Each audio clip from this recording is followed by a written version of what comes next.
Hello! Welcome back to the library for Dr. Wigo on Books.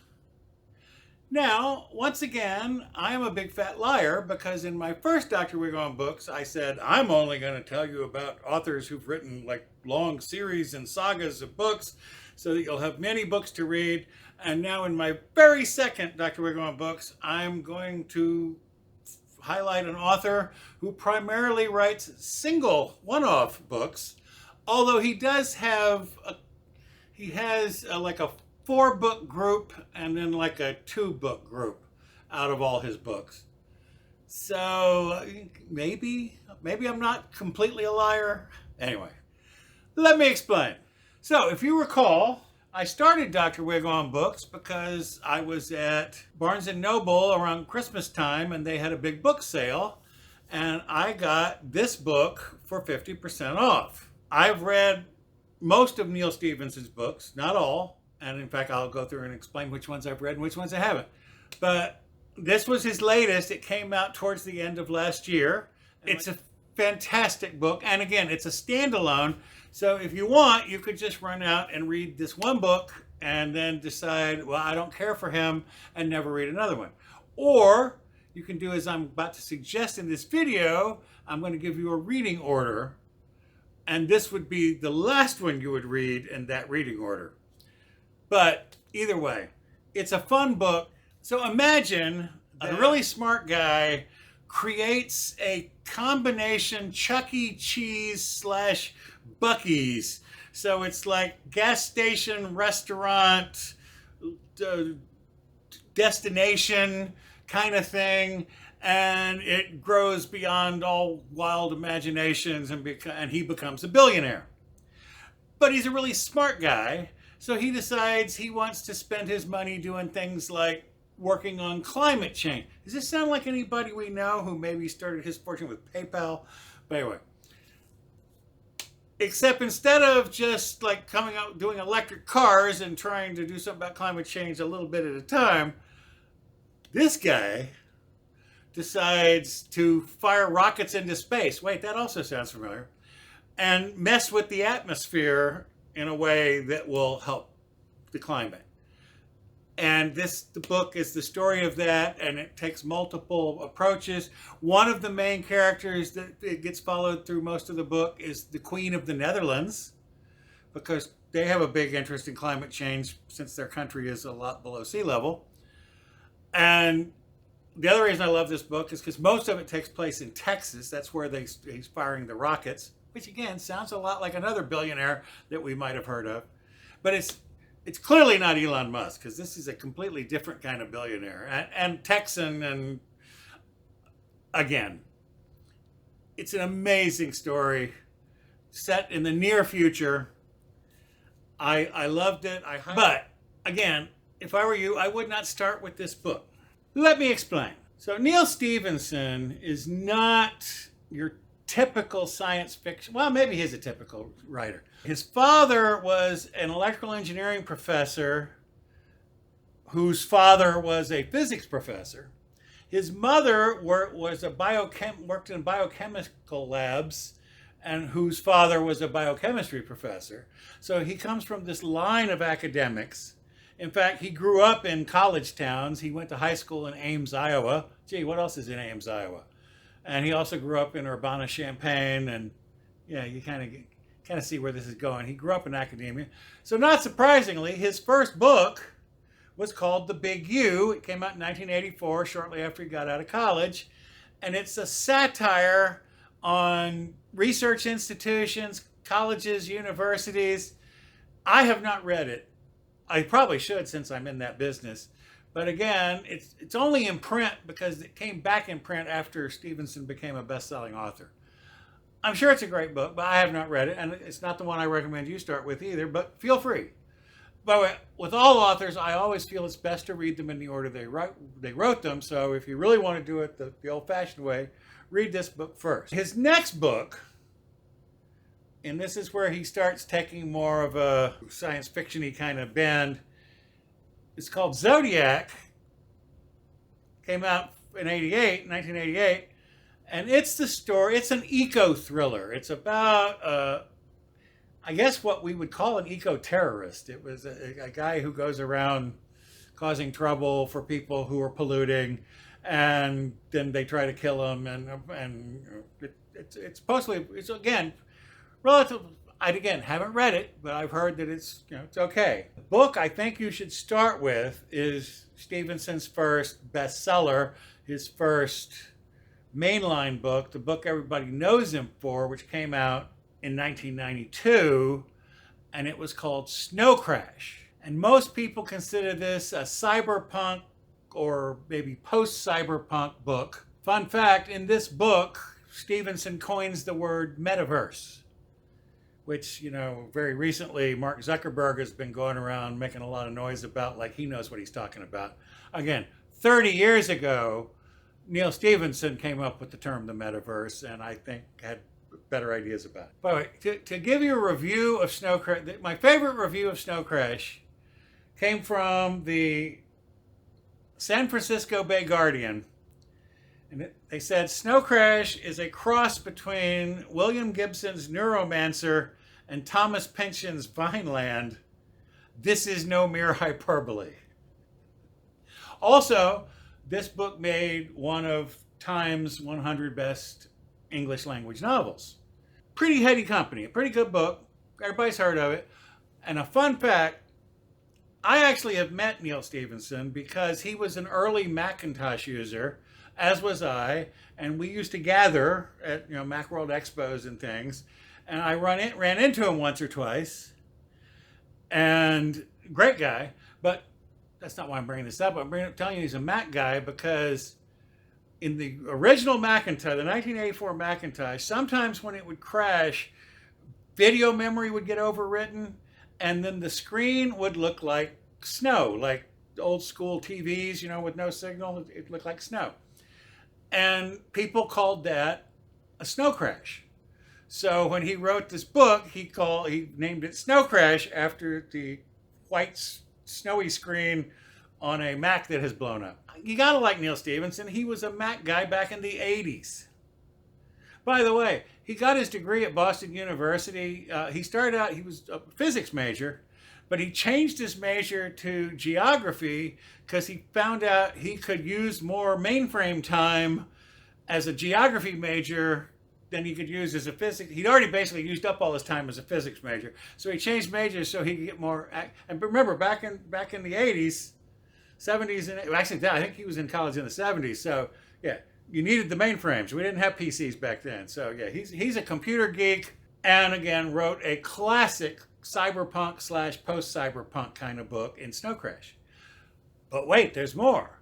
His next book was also cyberpunk or post-cyberpunk. It's called The Diamond Age. It came out in 1995. And it's about this group of people in the future who style themselves neo-Victorians. And so it's kind of like steampunk, everything's like like Victorian era stuff and clothing, but they also have molecular nanotechnology. And this one guy creates this book, which is not really a book, it's basically built on molecular nanotechnology, for his daughter, and it's a primer on how to be a good neo-Victorian lady. Except the book gets stolen by a street urchin who grows up using the book to be a Victorian lady and brings... It's a fascinating book. I love this book. I highly recommend The Diamond Age. And you'd think, oh, well, Snowcrash was cyberpunkish. This was post-cyberpunk. Oh, Stephenson's a cyberpunk guy. No, he's now done with cyberpunk. He's going to move on to other things. So his next book, which came out in 1999, was called Cryptonomicon. And by the way, this is where he starts playing with, he likes wordplay.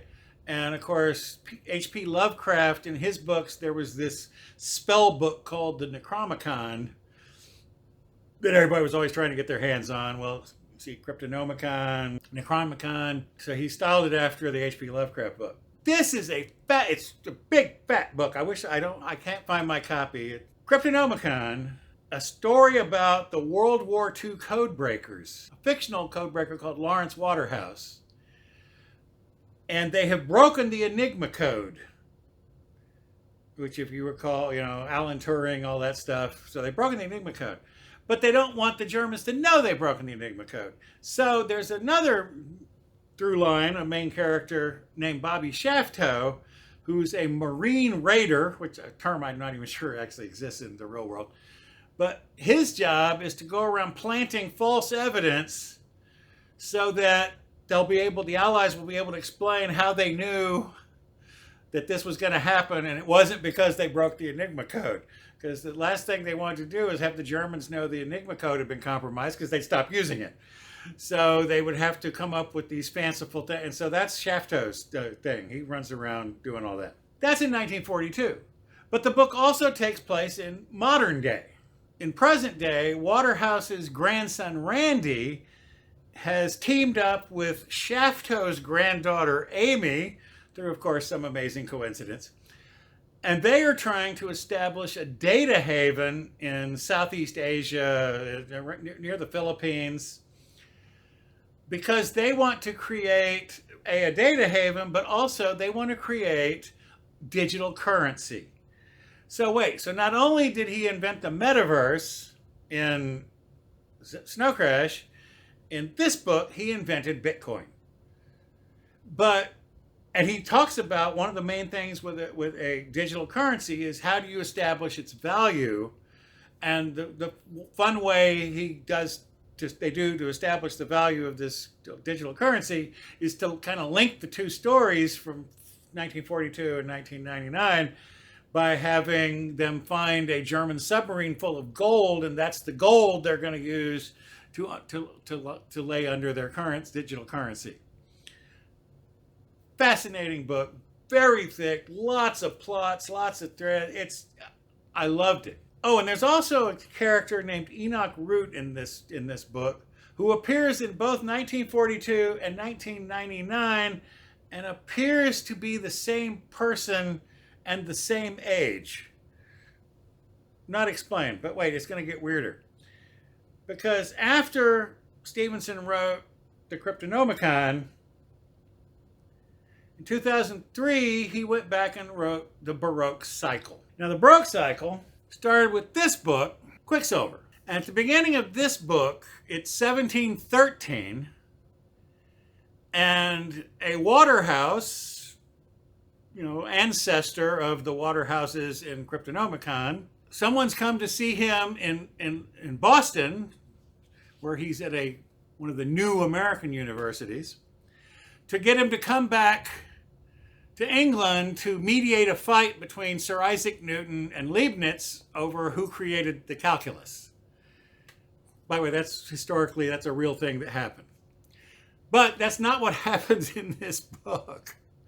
Because what happens in this book is that's the starting point for Waterhouse to reminisce about meeting Sir Isaac Newton for the first time back in 1655. So this book basically covers from 1655 to 1673. Again, it's historical fiction, but it's not really that historical, or that this is basically historical speculative fiction. There's a little some science fiction-y elements in here.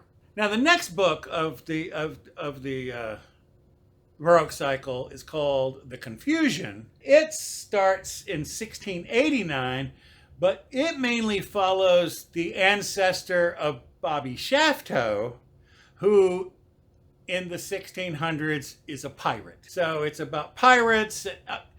It's a swashbuckling tale. I just adored it. It's tons of fun. And again, it's technically historical, but it's not really. Well, as you'll see when you get to the third book in this trilogy, called The System of the World. So now we jump back to 1713, to where the guy has come, right? Remember, that's when the guy came to see Waterhouse to get him to go back to England. Well, now he goes back to England and moderates that fight between Sir Isaac Newton and Leibniz about the calculus.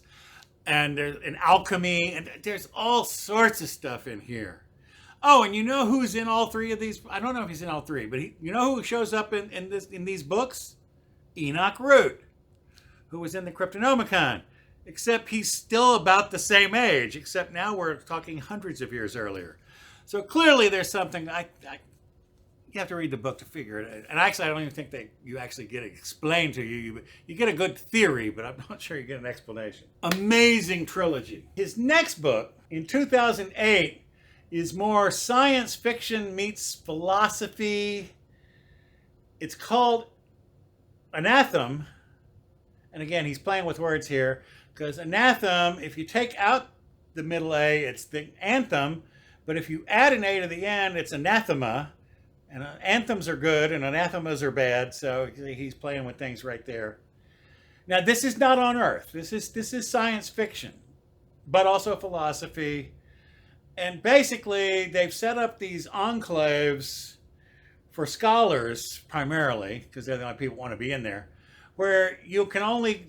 It's a ring of walls, and like the outermost wall has a gate that opens for a period of time once a year. Then the next wall in has a gate that opens for a period of time once every 10 years. The next wall is once every 100 years, and the inside wall it's once every 1,000 years. So people can go back and forth, but they get stuck for these periods of years. And so the people in the way inside have had no contact with the outside world. They don't know about cell phones, well, the equivalent on this planet of cell phones. And in fact, I think one of them finally gets out and sees like these communications devices and go, how can people live being interrupted constantly? Yeah, well, good question. Oh, and the big plot point is aliens show up, and they, of course, want to talk to the scholars. But of course, the scholars have no radios or anything, so the people on the outside have to try to get the scholars to come represent them, but they don't really want. It's a fascinating book, and it covers all sorts of philosophical points, and Stephenson is a thinking author. He makes you think. In fact, if you go watch reviews on YouTube of Anathem, you will find there was one woman who said reading the book made her head hurt. Or maybe she was talking about Cryptonomicon. Basically, it's true of almost all of his books. They can make your head hurt. Now, I like it. They make you think. They'll make your head hurt, but in a good way, I hope. Now, his next book was called Reamde. Again, a play on words for README, the little read.me file that comes with this. And in fact, it's a lot of the entry into a lot of ransomware, which is, by the way, what that book is all about. The Reamde is a ransomware virus. So here's the basic plot, and I'm not really giving away spoilers because you find all this out at the near the beginning of the book. A draft dodger moves to Canada, and to make money, he smuggles pot back into the United States. But while he's doing it, he's really smart. So in the meantime, he writes this massive multiplayer online role-playing game, which ends up being like the World of Warcraft times 1,000. Fortnite on steroids. It's like everybody in the world plays this game. He becomes the wealthiest man in the world, essentially, because of this game. But one of his children, or a friend of one of his children, anyway, a ransomware virus gets loose into his systems that run the game. And so then they have to track down and go to Russia and all these, in Asia and all these places, and track down and try to get this ransomware thing off so that they can get their systems back. It's fat, and there's shootouts, and it's just amazing. It's a fantastic book, based on a game. And there's some descriptions of the game. It sounds like a fun game, by the way. I'd like to play. It's kind of like that Ready Player One game. Here's where I'm going to break protocol. I tell you to read them in the order they were written. I'm going to tell you to skip the next couple of books because I want you to skip ahead to this book. This book, Fall, or you probably can't read it, says, or Dodge in Hell. the pot smuggling, draft dodging genius who created the game in Reamde. Well, in this book, and by the way, I'm not spoiling anything because it's at the very beginning of the book, he dies. But in his will, he left this whole thing about how he wants to be frozen until such time as they can figure out a way to download his brain, his essence, into a computer, basically into his game. He wants to be downloaded into his game. So about this much of the book, about a third of the book, is dedicated to legal battles and all this stuff, and by the way, and technological advancements over many years, because at the time he dies, this is not possible to upload a human's brain into a game. But eventually it becomes possible, primarily because of all the money he left in trust, which is why there were so many legal battles, people trying to break the will because they want the money. And he finally gets uploaded to the game. And then the rest of the book is, a lot of it takes place in the game. And all the things that go on inside the game. And so it's kind of, again, like Ready Player One, where a lot of that book takes place inside the game. Only, as you can tell, there's a lot more going on here. It's amazing. I love this book. And it has also, again, philosophical implications, and it's just amazing. Another reason I think you should read this in this order, skipping over there are some characters related to the Cryptonomicon characters that also appear in this book.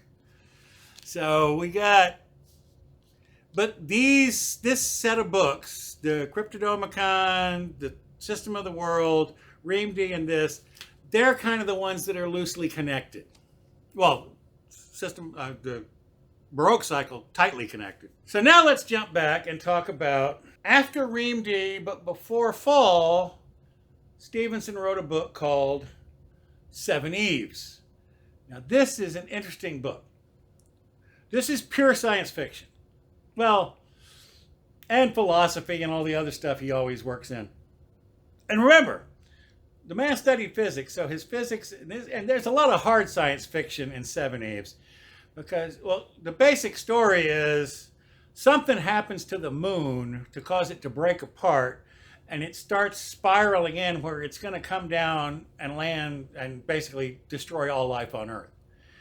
And they figure this out, and so they have like 700 days before this is going to happen. And so they manage, amazingly, to get like 1,500 people into outer space before the end. Now, that's the first third of the book, the first story.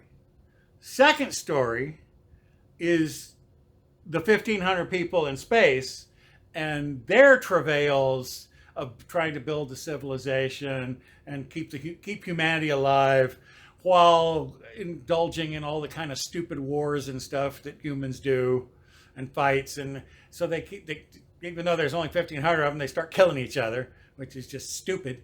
But that's what people are like.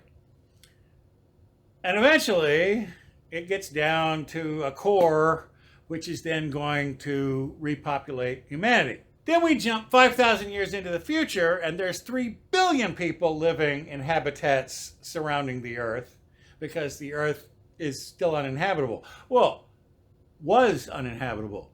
Starting to become habitable again. And so they're about to return to Earth. And when they return to Earth, they find out, well, it wasn't completely uninhabited. And more fun ensues. It's a fascinating book. It's the whole human condition in a microcosm. It's just, I love this book. His next book, Neal Stephenson also tends to work with co-authors from time to time. He's got these side projects. If you go to Wikipedia, I have not read really any of those. But on one of those side projects, he met a woman named Nicole Gillard. And she convinced him, apparently, to write a book with her. And it's called The Rise and Fall of D.O.D.O. D.O.D.O. Which, by the way, stands for the Department of Diachronic Operations, which is a government agency which, get this, uses time travel to go back and change things to be more in the United States' favor in the present, except they don't do this with physics. They do it with witchcraft. Witches can travel in time. And it starts this whole amazing story and back and forth, and they send people back and they change things and they come back. And if you kill off somebody that can't be killed, something happens called diachronic shear, which like just completely destroys completely wipes out like entire cities. Because you shouldn't have done that. So they're trying anyway. The only thing I don't like about this book is that it's written in we found all these ledgers and notes and reports and things. So it's all from multiple points of view, and it's all slapped together. And sometimes it's even written out in longhand, at least in the hardcovers. And I don't really like that much. But the story was so good, I had to know what happened. That was 2017. Last year, Nicole Galland wrote a sequel that says A Return to Neal Stephenson's D.O.D.O. She wrote this by herself, so it says co-author of the New York Times bestseller The Rise and Fall of D.O.D.O., called Master of the Revels. And again, it's about now at the end of the previous book, some things happened that caused our D.O.D.O. people to split into two groups. One basically working for the good of humanity, and one kind of working for the good of witches. And some of the witches are trying to fix it so that magic comes back to this world by destroying technology. So like in this book, they try to prevent Leonardo da Vinci from being born. They try to prevent an observatory from being built because apparently there's a picture of an eclipse. And when that picture was widely circulated, magic just ceased to function all over the world. So they're trying to and it's all these fascinating things that these people are doing, and the people are trying to counteract. Now again, it's done the same way. And see, there's some handwritten stuff, and I don't care for the way it's presented, but it makes sense and it works. Oh, I didn't mention the Master of the Revels. It refers to the person back in Shakespeare's time who put on plays for the king and queen, because a major plot line in here is that witches are trying to mess with the play Macbeth. The witches are trying, the bad witches want a line, they want the witches' lines, double, double, toil and trouble, fire burn, and cauldron bubble. They want those replaced with actual spells, which will then be codified and be in print for the rest of history, so that if and when magic ever comes back, witches will have access. And by the way, the spell they're trying to load in there is like one of the worst spells in the world, where you can make people just cease to exist. And so it's a whole thing. And William Shakespeare figures prominently. It's tons of fun. It was hard for me to read because of the jumping around points of view, and I don't care for that. But again, it works. It makes sense, and it works. And then we've worked our way back to Termination Shock. So if you do what I told you to do in this video, you will have read Snowcrash through the Cryptonomicon, through the Baroque cycle, and then finally you will get to this, which is Stephenson's most recent book. Or again, like I said, other than the ones I told, the Cryptonomicon and the Baroque cycle, those four should be read together. Reamde and Fall should be read back to back, in order.